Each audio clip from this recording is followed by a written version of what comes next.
All right, Israeli forces are advancing in two areas in Gaza City. Internet phone lines have been cut off across the Gaza Strip.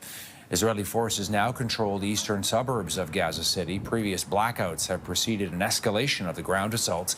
Health officials saying at least 85 Palestinians have been killed by either Israeli airstrikes or gunfire in a span of about 24 hours. The Israeli military saying 4 of its personnel were killed during combat in southern Gaza. All this as hundreds of thousands of civilians are trying to relocate to the southern part of the territory. Israel has said that there could be as many as 3,000 Hamas militants using Gaza City as a haven. Let's bring in Scott Clancy. He is a retired Major General in the Canadian military. Scott, appreciate your time. Thank you. Thank you.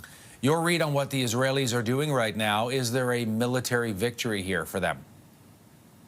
Well, yes, there can be a military victory, although it's going to be costly on both sides, and especially to the civilian population. Urban operations are extraordinarily complex. They take a lot of time. So we're talking weeks, if not months, like lots of months.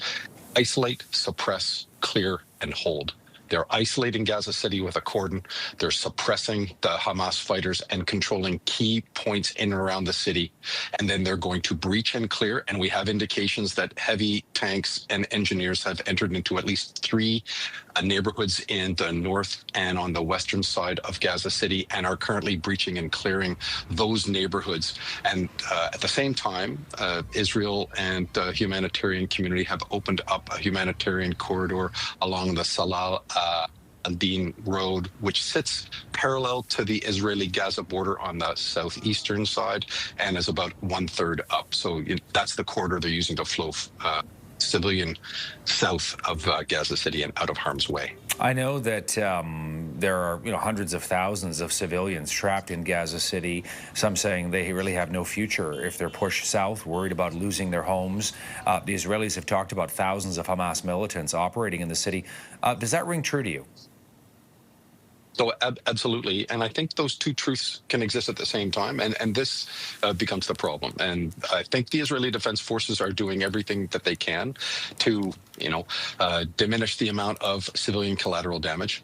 It's an urban environment. There's almost nowhere for the Palestinians to go other than flee the city and then come back after it's cleared. But Hamas has proven itself to be absolutely impossible to distinguish between the civilian population. And even if they lay down their arms, they will evacuate as part of the civilian exodus to the south, rearm themselves, and they'll be popping up in different neighborhoods later on. This is the problem with guerrilla warfare or war against terrorists like Hamas. The United Nations, an inquiry finding earlier this week, Scott, as you know, that Israel has committed genocide in Gaza. That was their take anyway. We know that European countries, Arab countries, countries around the world ever more condemning what Israel is doing. Your take on the implications of this new military attack? You're saying that really the timeline is open-ended here. And what that might mean for Israel, bigger picture in terms of its image, its reputation, and what happens once this is all over.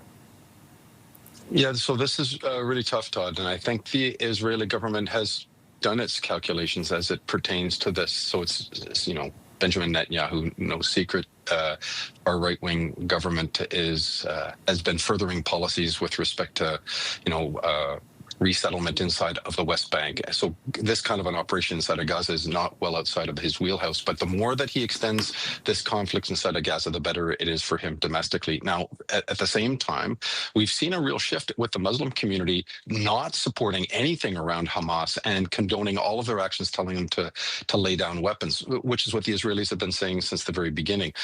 This would have boded well for peace. This would have boded well if either side of this conflict was willing to lay down arms and seek some middle ground. Neither one of them is. So it doesn't bode well. I don't think it bodes well for peace in the Middle East writ large. And I think that Saudi Arabia is, hoping against hope that perhaps that this Hamas will lay down their arms and this can come to a decent conclusion. And the peace talks that were held by Qatar and Saudi Arabia, especially Egypt's plan for, the advancement towards a two-state solution, really have some possibilities for success if a conflict can end and if Hamas is willing to release the hostages and lay down their weapons. I don't think that's going to happen anytime soon.